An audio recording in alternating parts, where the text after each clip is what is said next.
Alexandra, frage die Karten, zeige mir einen Weg. Guten Morgen zusammen, ihr Lieben. Heute gibt es mal keine Tagesbotschaft. Ich bereite euch vor, dass es jetzt über Weihnachten mache ich ein großes Blatt und die ersten 2 Feiertage mache ich nichts. Also das ist jetzt das große Blatt für die Weihnachtsfeiertage. Wir hören uns dann wieder am 27. Und am 28. könnt ihr die Sternzeichenlegungen für den Januar sehen. Und wenn ihr jetzt dranbleiben wollt, könnt ihr noch im Nachhinein eine Weihnachtsbotschaft auswählen. Jetzt schauen wir mal, was ich mit dem großen Blatt, dem Kollektiv für Weihnachten mitgeben darf. Natürlich mit meinen Weihnachtslennis.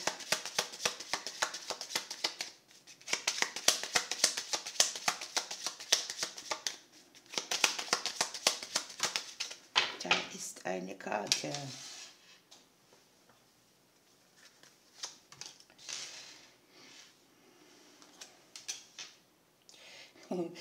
Ja, ist schon witzig, ne?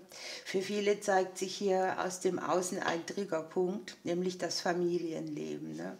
Hier ist die Familienkarte, das Kreuz ist daneben. Man sieht einfach vielleicht auch, dass für viele die Familie weiter weg ist oder nicht richtig greifbar. Und dass es vielleicht auch irgendwo ein Triggerpunkt ist, tatsächlich, oder eine Bürde für viele. Der ein oder andere mag hier auch verreisen oder viel unterwegs sein. Wir haben die Familienkarte im Haus des Schiffes oder es geht wirklich um Leute aus der Family, die weiter weg sind. Und es geht darum, für einen oder anderen tatsächlich sich allein zu zweit zu fühlen. Oder alleine und doch getrennt von etwas, ne? Hier haben wir vielleicht auch für viele, ich sage immer vielleicht, denn es ist ein großes Blatt fürs Kollektiv, da gibt es mehrere Szenarien, dass sie sich mehr zurückziehen wollen, dass sie den Wunsch nach Rückzug haben.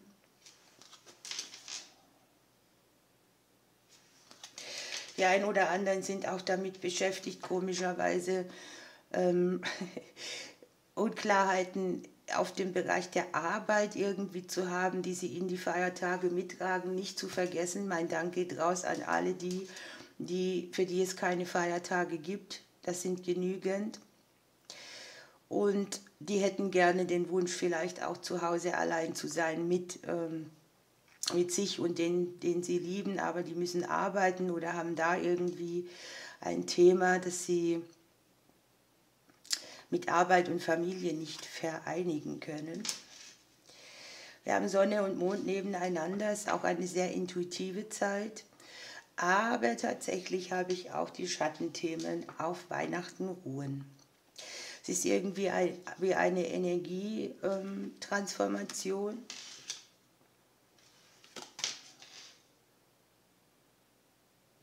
Man guckt sich die Beziehungskonstellation genau an oder man hat vielleicht auch mal den Wunsch, sich irgendwo rauszunehmen, etwas Verbindliches nicht zu unternehmen. An sich guckt man auf die man liebt.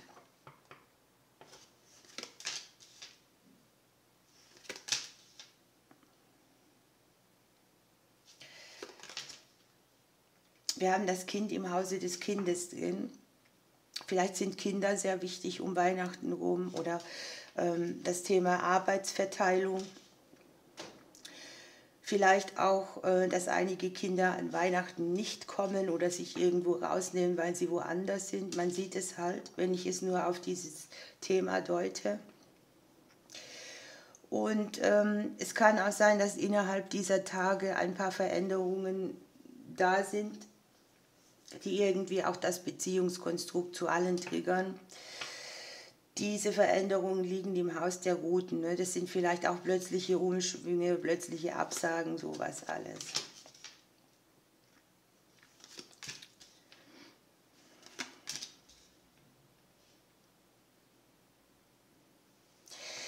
Wir haben die Geldkarte hier im Hause des Fuchses, auch ein Hinweis ein bisschen, ne?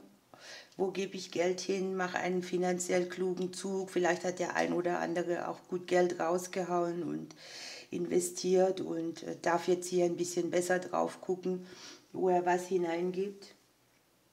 An sich ist es natürlich auch die Seelenkarte, die hier mit einigen Emotionen umgeben ist. Es kann ja das Thema Arbeit oder Kinder betreffen oder auch an sich so, ja, es ist eine gewisse Feinfühligkeit da, eine gewisse Sensibilität. Ich habe uns selber im Haus des Hundes drin, also hier dürfen wir wohl gucken, dass wir unsere Dinge auch für uns durchziehen. Man sieht, dass wir ein bisschen mit der Stresskarte, was heißt ein bisschen, wir korrespondieren mit der Stresskarte. Also das ist natürlich auch ein Hinweis, dass wir einfach schauen, dass wir unsere Energie nicht verballern und nach den Feiertagen dann leer sind. Und dass wir die Dinge natürlich auch so durchziehen, dass sie uns zugutekommen und nicht nur all den anderen.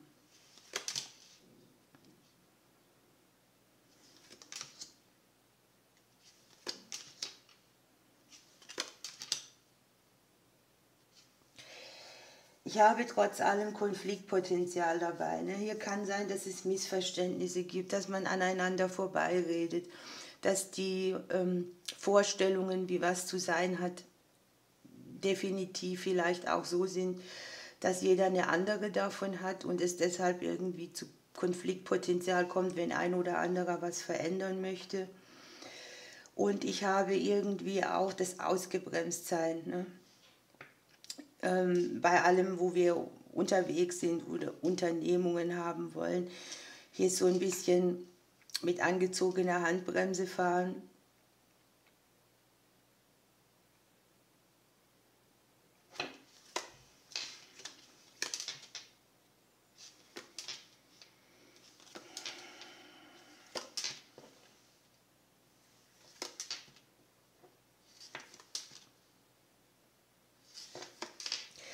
Die Umgebung ist hier angezeigt.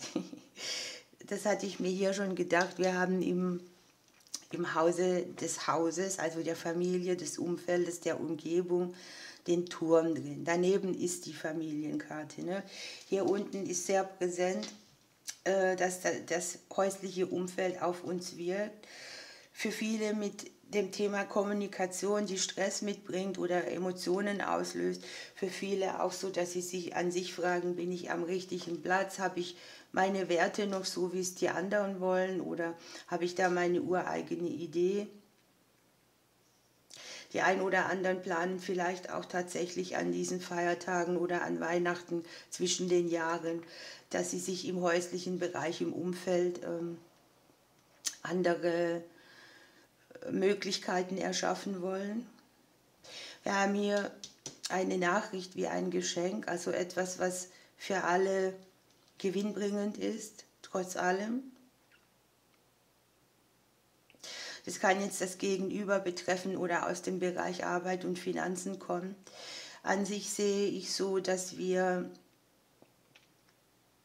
vielleicht auch Freunde, Bekannte, Kinder in unserem eigenen Haus liegen haben. Also da kann schon sehr etwas Mitschwingendes alle irgendwie auch beschwert oder dass die Zeit eben sehr gefüllt ist mit anderen Menschen und dass deshalb der Rückzug kommt. Die einen oder anderen würden sich das vielleicht wünschen, dass da mehr wäre. Es ist ja immer, wie es ist, ein kollektives Blatt.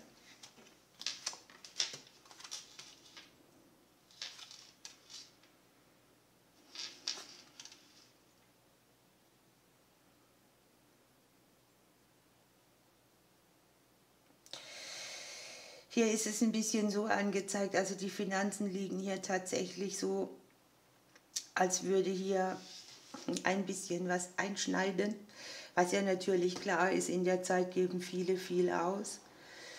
Ich habe es aber trotzdem doppelt gesehen. Für die einen, die gleichen einen Mangel aus, den sie vielleicht auch über das Thema Arbeit und Finanzen haben. Für die anderen ist es hier irgendwo ein kleineres Zubrot. Das hier zu sehen ist eine plötzliche Ernte, die dann wiederum Klarheit bringt.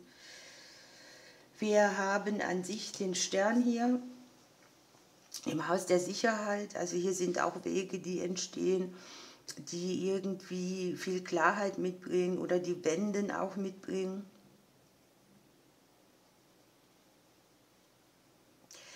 Ich habe im Haus der Wege drin den Bären liegen. Also es geht sehr viel darum, die eigene Kraft zu leben.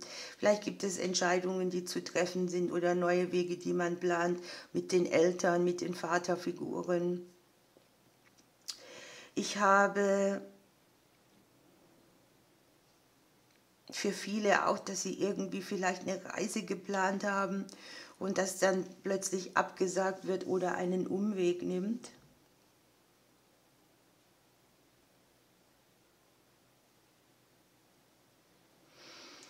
Im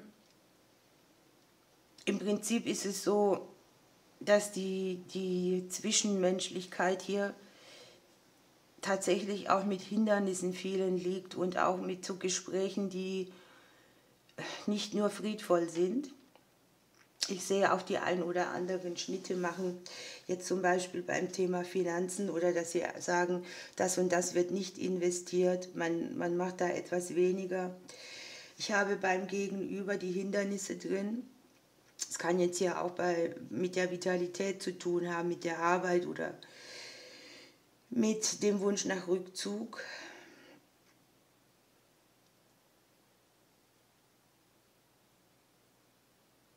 Bei manchen ist es auch so, dass sie irgendwie sich nicht viel zu sagen haben. Ne? Die Personen gucken sich an und da ist keine Karte dazwischen und wir liegen wo ganz anders. Auch immer wieder spannend. Nichtsdestotrotz habe ich hier im Hause der Beziehung, der Ringe drin, auch irgendwie, dass wir so genesende Energie haben, die einen Giftstachel irgendwie beenden können oder eine Emotion, die man hier vielleicht auch sehr doll gespiegelt kriegt.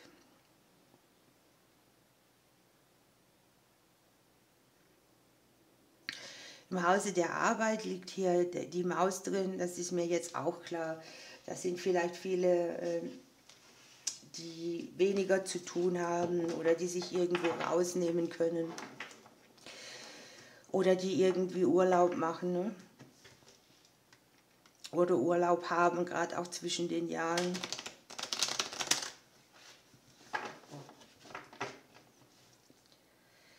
Und hier entstehen irgendwie für das Umfeld und uns gute Wege, die aber mit Konfliktpotenzial einhergehen.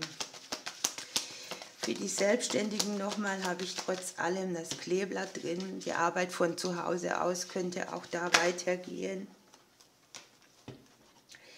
Möglicherweise hat man hier trotz allem einen Auftraggeber, einen Menschen, der irgendwelche verbindlichen Aufträge mitbringt.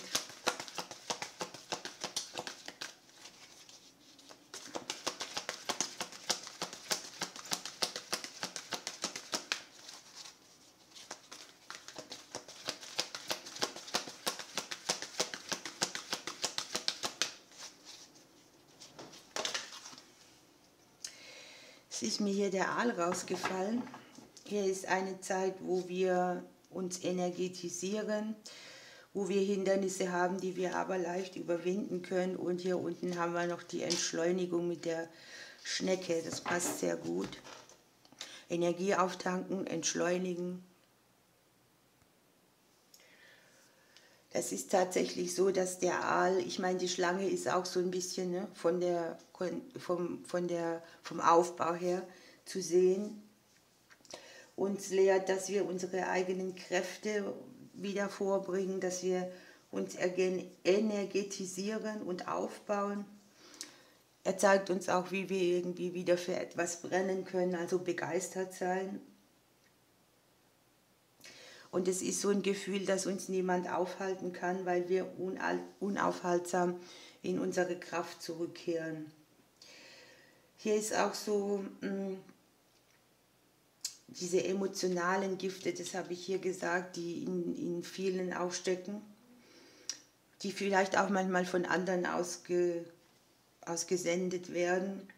Neid, Eifersucht, Gier, negative Gefühle oder was auch immer jemand über dich denkt.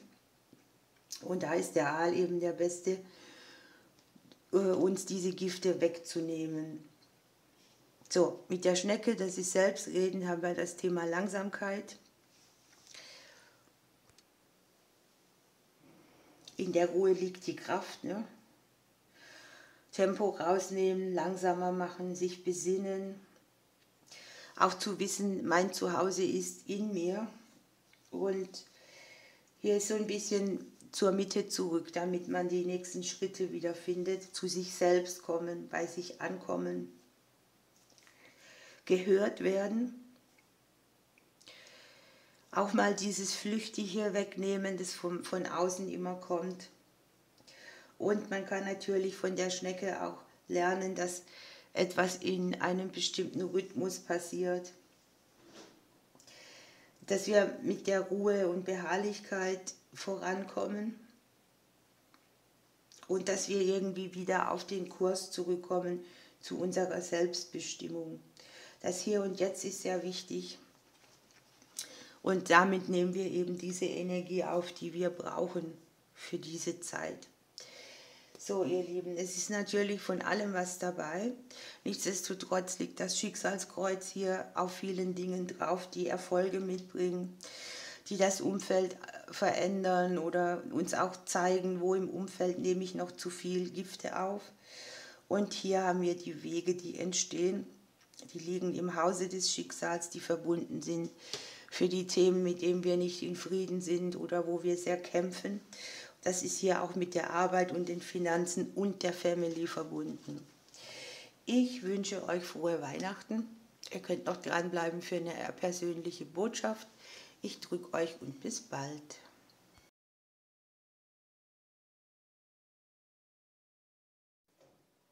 So, ihr Lieben, hier bin ich wieder.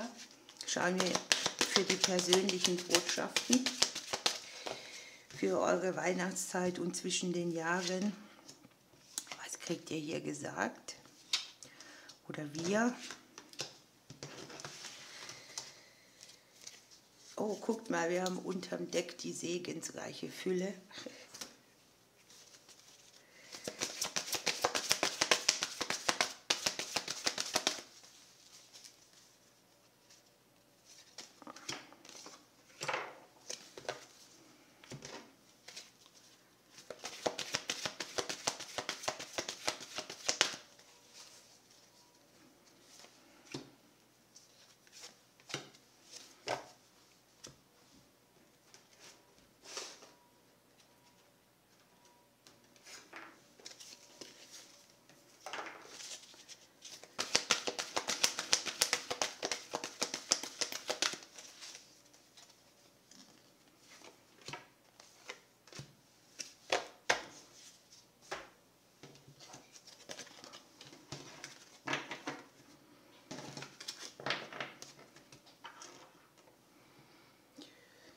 So, dann würde ich sagen, wir nehmen noch eine Kipperkarte.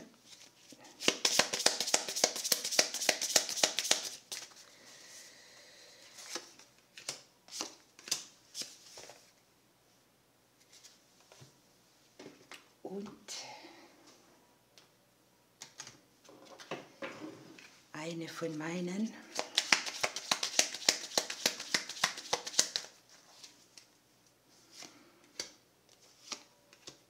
Dann dürft ihr auswählen. Hier unten haben wir Wunscherfüllung, steht uns bevor.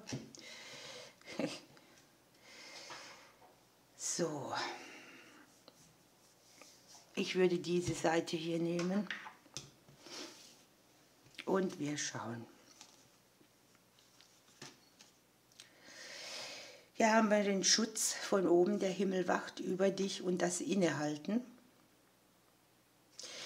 Das ist beides mal der Schutzengel mit dabei. Wir haben, dass wir uns ein bisschen körperlich betätigen sollen, dass wir uns wieder wohler fühlen, dass wir unseren inneren Frieden spüren und das spirituelle Wachstum. Hier ist von Yoga die Rede, das kann ich nicht, da breche ich ab. Aber es gibt bestimmt geschmeidige Übungen, die zu machen sind. Dann haben wir hier auf die Plätze fertig los. Hier sind perfekte Augenblicke auch. Das ist ein Pendant, ne? Innehalten, die Zeit wird reif.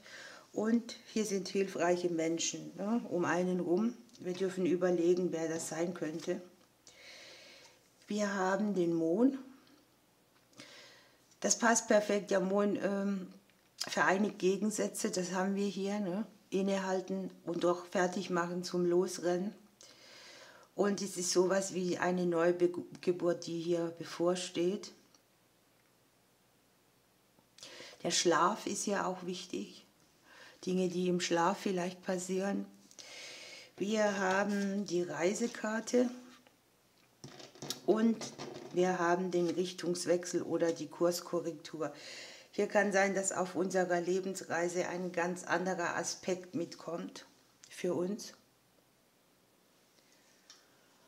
Bei der Reisekarte hier aus dem Kipper-Orakel ist es auch so, dass es um Fortbewegung geht, um Bewegung an sich bewegen, körperlich, vielleicht auch mental. Hier kann auch etwas teurer sein, als es angedacht war. Hier ist Fernweh, Reiselust, Weiterkommen. Hier sind Zeiträume zu sehen, die sich dann bis zu einem Jahr wieder ereignen. Man nimmt vielleicht Abstand vom Alltagsallerlei und man geht mit Elan an die Dinge dran. Außerdem steht es für die Urlaubszeit oder Urlaub an sich.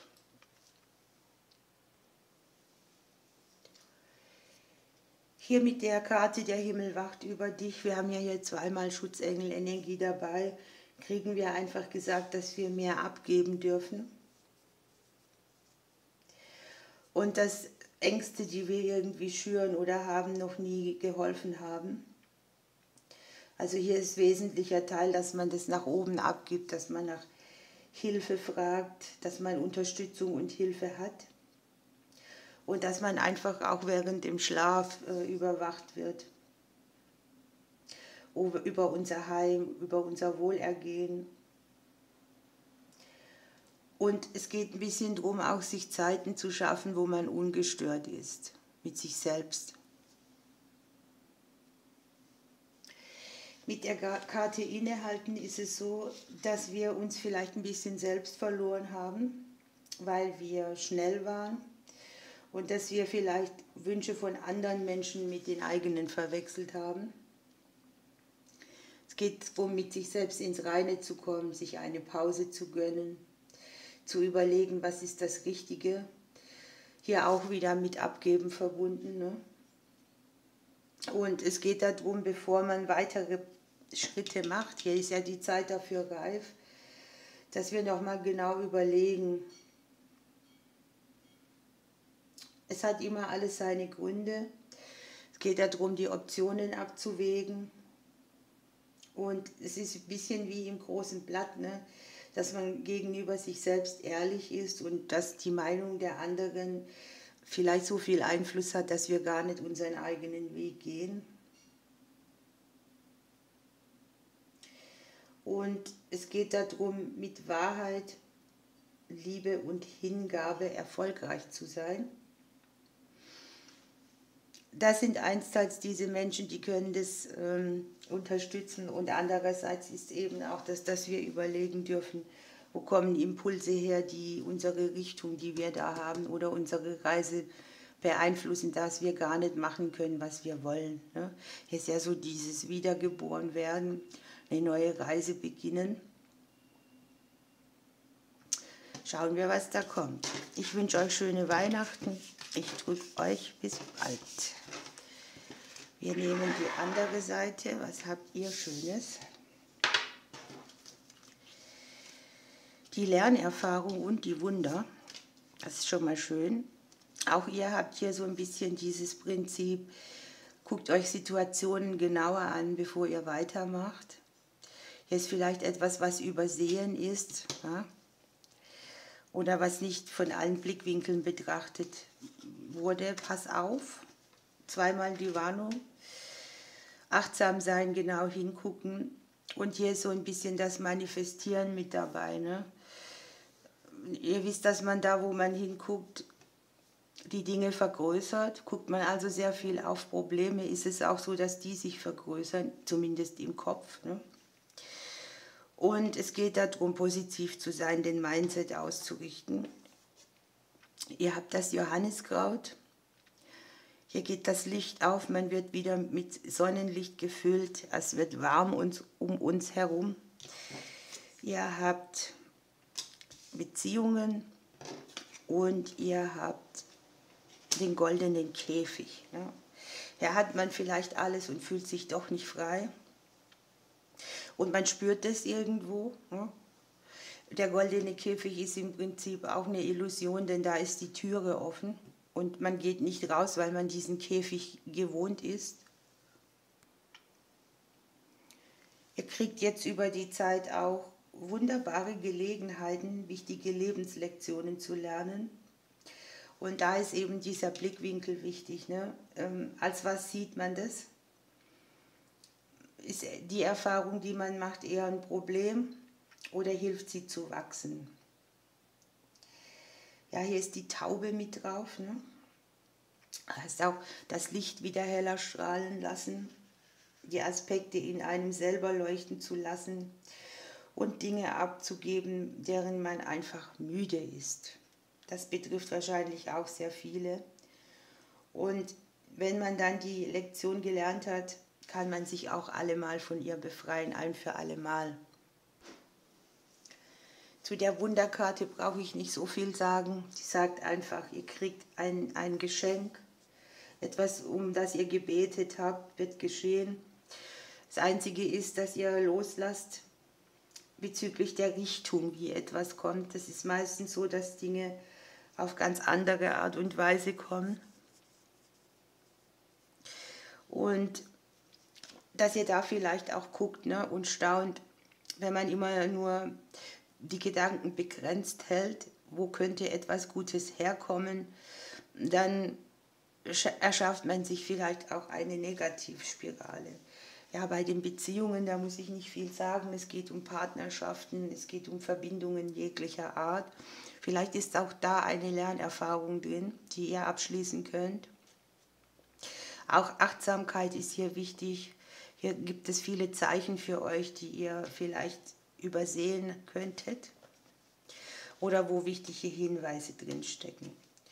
Ihr Lieben, auch euch wünsche ich eine schöne Weihnachtszeit. Ich drücke euch bis bald.